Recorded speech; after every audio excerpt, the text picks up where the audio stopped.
পয়লা বৈশাখ।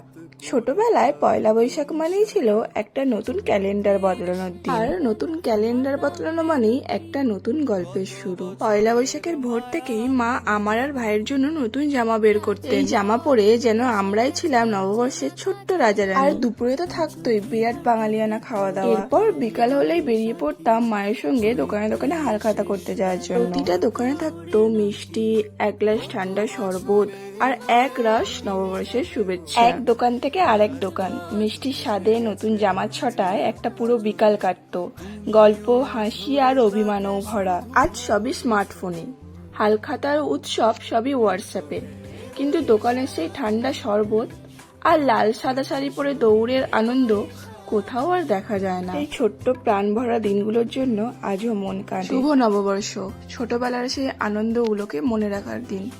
সবাই নতুন বছর খুব ভালো করে